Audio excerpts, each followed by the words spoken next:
So this is the first class of the English grammar series. There are going to be total 75 classes in this series. ನೀವು ಎಲ್ಲ ಕ್ಲಾಸಸ್ನ ನೋಡಿ ಮುಗಿಸ್ಬೇಕು, ಆಗಲೇ syllabus complete ಆಗುತ್ತೆ. So in the first few classes I am going to be teaching you the very basic things of grammar. And ಇವತ್ತಿನ ಕ್ಲಾಸ್ನಲ್ಲಿ ನಾನು foundation, building blocks of ಗ್ರಾಮರ್ನ ಹೇಳ್ತಾ ಇದ್ದೀನಿ. ಅಲ್ಲಿಂದ ಸ್ಟಾರ್ಟ್ ಮಾಡ್ತೀವಿ ಆ್ಯಂಡ್ ಹೋಗ್ತಾ ಹೋಗ್ತಾ we going to be learning the more advanced things. Complete grammar ನಾನು ಕವರ್ ಮಾಡ್ತೀನಿ ಈ ಸೀರೀಸ್ನಲ್ಲಿ. ಬಟ್ ನೀವು ಎಲ್ಲ ಕ್ಲಾಸ್ನ ಸೀರಿಯಲ್ ವೈಸ್ ಆಗಿ ನೋಡಬೇಕು, ನೋಟ್ಸ್ ಮಾಡ್ಕೊಳ್ತಾನೂ ಹೋಗಬೇಕು. ಕನ್ಫ್ಯೂಷನ್ ಇದ್ದರೆ 2-3 ಸರಿ ನೋಡಿ. ಆ್ಯಂಡ್ ಪ್ರತಿ ಕ್ಲಾಸ್ನ PDF ನೋಟ್ಸ್ನ ಕೂಡ ನಾನು ಕೆಳಗಡೆ ಕೊಟ್ಟಿರ್ತೀನಿ. All right, okay then let's start the class. Hello guys, welcome to my class. So this is the first video of the English grammar series. So ನಾವು ಗ್ರಾಮರ್ನ ತುಂಬ ಬೇಸಿಕ್ಕಿಂದ ಸ್ಟಾರ್ಟ್ ಮಾಡ್ತಾ ಇದ್ದೀವಿ. So first let's understand the fundamental English sentence structures. So first, what's a sentence? It's a group of words that expresses a complete thought. Correct? Yeah, we know that. So in English, every sentence has to follow one of these 3 structures. So the 3 fundamental English sentence structures are these. So on the sentence only, there must be at least 2 words, subject and a verb. Then it's a complete sentence.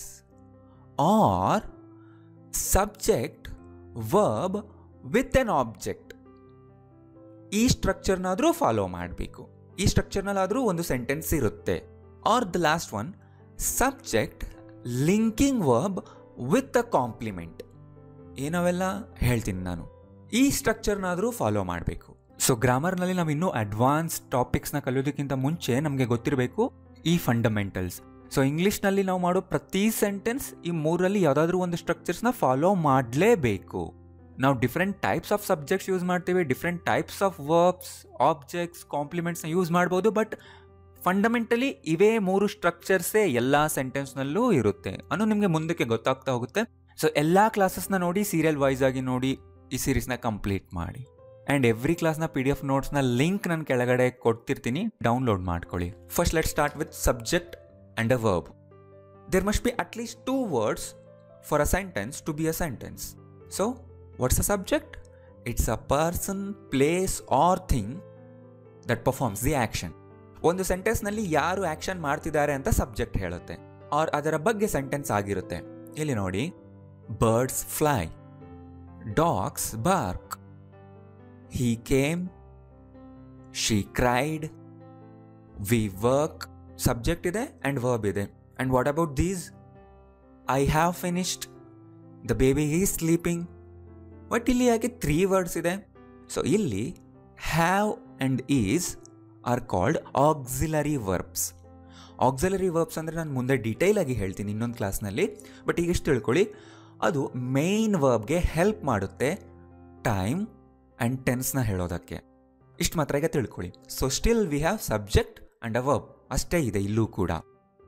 Ravi goes to the office, we play in the evening, Seema sings beautifully.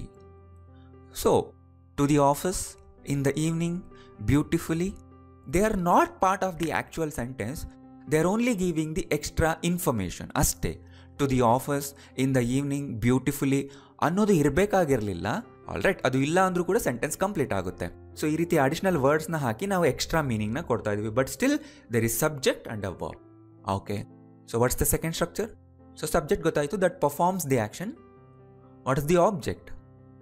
It's a person, place or thing that receives the action of the verb. So subject ಆ್ಯಕ್ಷನ್ನ ಮಾಡುತ್ತೆ, object ಆ ಆ್ಯಕ್ಷನ್ನ receive ಮಾಡ್ಕೊಳುತ್ತೆ. ಅಂದರೆ ಆಬ್ಜೆಕ್ಟ್ನ ಮೇಲೆ action ನಡೆಯುತ್ತೆ. I ate idlis. Idlis is the object. You broke it. He teaches math. She likes chocolate. We watched a movie. Mom washed the dishes. Ravi passed the interview. My teacher asked a question. We will join the class. They will go to Hyderabad.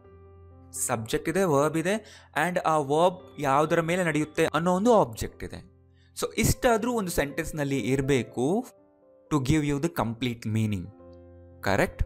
And ಇಲ್ಲಿ to Hyderabad next week on Sunday ಅನ್ನೋದು extra information ಅಷ್ಟೇ. ಅದು ಇಲ್ಲ ಅಂದರೂ ಕೂಡ sentence complete ಆಗುತ್ತೆ. And the last structure is subject ಜೊತೆ ಒಂದು ಲಿಂಕಿಂಗ್ ವರ್ಬ್ ಇರಬೇಕು ವಿತ್ ಅ ಕಾಂಪ್ಲಿಮೆಂಟ್. ಇದರ ಅರ್ಥ ಏನು? ಎಕ್ಸಾಂಪಲ್ಸ್ ನೋಡಿ. You are smart. And you ಇಲ್ಲಿ ಏನೂ ಆ್ಯಕ್ಷನ್ ಮಾಡ್ತಿಲ್ಲ, ಬಟ್ ಯುನ ಬಗ್ಗೆ ನಾವು ಮಾತಾಡ್ತಾ ಇದ್ದೀವಿ. ಸೊ ಅದಕ್ಕೋಸ್ಕರ ಇಲ್ಲಿ ವರ್ಬ್ ಇಲ್ಲ, ಒಂದು ಕಾಂಪ್ಲಿಮೆಂಟ್ ಇದೆ ವಿಚ್ ಇಸ್ ಸ್ಮಾರ್ಟ್. ಅದನ್ನು ಸಬ್ಜೆಕ್ಟ್ಗೆ ಕನೆಕ್ಟ್ ಮಾಡ್ತಾ ಇದೆ, ಸೊ ಲಿಂಕ್ ಮಾಡ್ತಾ ಇದೆ. ಅದರಿಂದ ಆರ್ ಅನ್ನೋದು ಇಲ್ಲಿ linking verb. The sky is blue. Our plan was success. The dress is beautiful. So ಎಲ್ಲ ಸೆಂಟೆನ್ಸ್ನಲ್ಲೂ ಸೊ ನಾವು ಅಡ್ಜೆಕ್ಟಿವ್ಸ್ ಅಂತ ಯಾಕೆ ಕರಿತಿಲ್ಲ, ಕಾಂಪ್ಲಿಮೆಂಟ್ ಅಂತ ಯಾಕೆ ಕರಿತಿದ್ದೀವಿ? ಯಾಕೆಂದರೆ ಆ ಜಾಗದಲ್ಲಿ ಬರೋ ವರ್ಡ್ಸ್ ಯಾವಾಗಲೂ ಅಡ್ಜೆಕ್ಟಿವ್ಸೇ ಆಗಬೇಕಾಗಿಲ್ಲ. ಇಲ್ಲಿ ನೋಡಿ, we are students. Seema is a teacher. So ಇಲ್ಲಿ ನೋಡಿ ನೌನ್ಸ್ ಯೂಸ್ ಮಾಡ್ತಾ ಇದ್ದೀವಿ, ಅವ್ರು ಏನಾಗಿದ್ದಾರೆ ಅಂತ ಹೇಳ್ತಾ ಇದ್ದೀವಿ. ಸೊ ಈ ಎರಡು ವರ್ಡ್ಸ್ನ ಕೂಡ ಲಿಂಕಿಂಗ್ ವರ್ಬ್ ಕನೆಕ್ಟ್ ಮಾಡ್ತಾ ಇದೆ. ಸೊ ಲಿಂಕಿಂಗ್ ವರ್ಬ್ ಆದಮೇಲೆ ನೌನ್ಸ್ ಕೂಡ ಬರ್ತಾ ಇದೆ. ಸೊ ಆದ್ದರಿಂದ ಆ ಲಾಸ್ಟ್ ಪಾರ್ಟ್ ಆಫ್ ದ ಸೆಂಟೆನ್ಸ್ನ ಕಾಂಪ್ಲಿಮೆಂಟ್ ಅಂತೀವಿ. ಸಬ್ಜೆಕ್ಟ್ನ ಕಾಂಪ್ಲಿಮೆಂಟ್ ಮಾಡ್ತಾ ಇದೆ, ಅದನ್ನು ಡಿಸ್ಕ್ರೈಬ್ ಮಾಡಿ ಹೇಳ್ತಾ ಇದೆ ಆ ಪಾರ್ಟ್, ಲಾಸ್ಟ್ ವರ್ಡ್. ನೆಕ್ಸ್ಟ್ ನೋಡಿ, my dad became angry. The cake smells amazing. The soup tastes delicious. The room looks spacious. So ಇಲ್ಲಿ ಇರೋ ವರ್ಡ್ಸ್ ನೋಡಿ, ಬಿಕೇಮ್, ಸ್ಮೆಲ್ಸ್, ಟೇಸ್ಟ್ಸ್, ಲುಕ್ಸ್, ಇವುಗಳನ್ನ ನಾವು ಲಿಂಕಿಂಗ್ ವರ್ಬ್ಸ್ ಅಂತೀವಿ, ನಾಟ್ ಆ್ಯಕ್ಷನ್ ವರ್ಬ್ಸ್. ಈ ವರ್ಬ್ಸ್ನಲ್ಲಿ ಏನು action ನಡೀತಿಲ್ಲ ಅಲ್ವಾ? So what's the purpose of a linking verb? It simply connects the subject to a complement and it doesn't show any action. And what's a complement? It's a word that provides extra information about the subject. So now we know for a sentence to be a sentence, there must be at least two words. ಒಂದು subject ಅಥವಾ verb ಇರಬೇಕು, R subject verb ಜೊತೆ ಒಂದು object ಇರಬೇಕು, R subject linking verb ಜೊತೆ ಒಂದು compliment ಇರಬೇಕು. So these are the 3 basic are fundamental English sentence structures. And ಇಲ್ಲಿ ನೀವು ನೋಟಿಸ್ ಮಾಡಿದ್ರ ಸಬ್ಜೆಕ್ಟ್ನ ಪ್ಲೇಸ್ಗಳಲ್ಲಿ ಇವುಗಳಲ್ಲಿ ಯೂಸ್ ಆಗಿರೋ ವರ್ಡ್ಸ್ ಯಾವ್ಯಾವಿದೆ? ಇವುಗಳನ್ನ ನಾವು ನೌನ್ಸ್ ಅಂತೀವಿ. ನೌನ್ಸ್ ಅಂದ್ರೇನು? ನೇಮ್ಸ್. ಸೊ ಸಬ್ಜೆಕ್ಟ್ನ ಜಾಗದಲ್ಲಿ ನಾವು ನೌನ್ಸ್ನ ಯೂಸ್ ಮಾಡ್ತಿದ್ದೀವಿ. ಸೊ ನೌನ್ಸ್ ಅಂದ್ರೆ ಏನು, ಎಷ್ಟು ಟೈಪ್ಸ್ ಇದೆ, ಎಷ್ಟು ಫಾರ್ಮ್ಸ್ ಇದೆ ಅನ್ನೋದನ್ನು ನಾನು ನೆಕ್ಸ್ಟ್ ಕ್ಲಾಸ್ನಲ್ಲಿ ಎಕ್ಸ್ಪ್ಲೈನ್ ಮಾಡ್ತಾ ಇದ್ದೀನಿ. ಆ್ಯಂಡ್ ಸಬ್ಜೆಕ್ಟ್ನ ಪ್ಲೇಸ್ನಲ್ಲಿ ನೌನ್ಸ್ ಮಾತ್ರನೇ ಇಲ್ಲ, ಪ್ರೊನೌನ್ಸ್ ಕೂಡ ಇದೆ ನೋಡಿ ಇಲ್ಲಿ. ಸೊ ಇದರಿಂದ ನಮ್ಗೆ ಏನು ಗೊತ್ತಾಯಿತು? ಸೊ ಸಬ್ಜೆಕ್ಟ್ ಜಾಗದಲ್ಲಿ ಪ್ರೊನೌನ್ಸ್ ಆದರೂ ಬರುತ್ತೆ ಆರ್ ನೌನ್ಸ್ ಆದರೂ ಬರುತ್ತೆ ಅನ್ನೋದು ಗೊತ್ತಾಯಿತು. ಆ ನೌನ್ಸಲ್ಲೂ ಕೂಡ ಕೆಲವು ಪ್ರಾಪರ್ ನೌನ್ಸ್ ಇರುತ್ತೆ, ಅಂದರೆ ಐಡೆಂಟಿಫೈ ಮಾಡಬಹುದಾದಂಥ ನೇಮ್ಸ್. ಆಬ್ಜೆಕ್ಟ್ ಜಾಗದಲ್ಲಿ ಏನಿರುತ್ತೆ, ಆಬ್ಜೆಕ್ಟ್ ಜಾಗದಲ್ಲೂ ಕೂಡ ನಾವು ನೌನ್ಸ್ನ ಯೂಸ್ ಮಾಡ್ತೀವಿ. ಸೊ ನೌನ್ಸ್ ಆಬ್ಜೆಕ್ಟ್ ಜಾಗದಲ್ಲೂ ಕೂಡ ಇರುತ್ತೆ, ಲೈಕ್ ದಿಸ್. ಆ್ಯಂಡ್ ಕಾಂಪ್ಲಿಮೆಂಟ್ ಜಾಗದಲ್ಲಿ ಏನಿರುತ್ತೆ? ಅಡ್ಜೆಕ್ಟಿವ್ಸ್ ಇರುತ್ತೆ ಆರ್ ನೌನ್ಸ್ ಇರುತ್ತೆ. ಆ್ಯಂಡ್ ಅವು ಸಬ್ಜೆಕ್ಟ್ನ ಡಿಸ್ಕ್ರೈಬ್ ಮಾಡ್ತಾ ಇರುತ್ತೆ.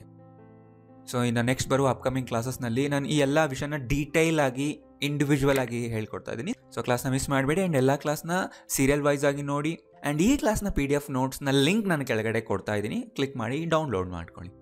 ಆ್ಯಂಡ್ ಗಾಯ್ಸ್, ನಿಮಗೆ ಈ ವಿಡಿಯೋ ಇಷ್ಟ ಆಗಿದ್ರೆ ಲೈಕ್ ಮಾಡಿ. ಆ್ಯಂಡ್ ಪ್ಲೀಸ್ ಯಾರ್ಯಾರಿಗೆ ಇಂಗ್ಲೀಷ್ ಗ್ರಾಮರ್ ಬೇಕಾಗಿದೆಯೋ, ಯಾರ್ಯಾರು ಎಕ್ಸಾಮ್ಸ್ಗೆ ಪ್ರಿಪೇರ್ ಆಗ್ತಿದ್ರು ಅವರೆಲ್ಲರಿಗೂ ಈ ವಿಡಿಯೋನ ಶೇರ್ ಮಾಡಿ.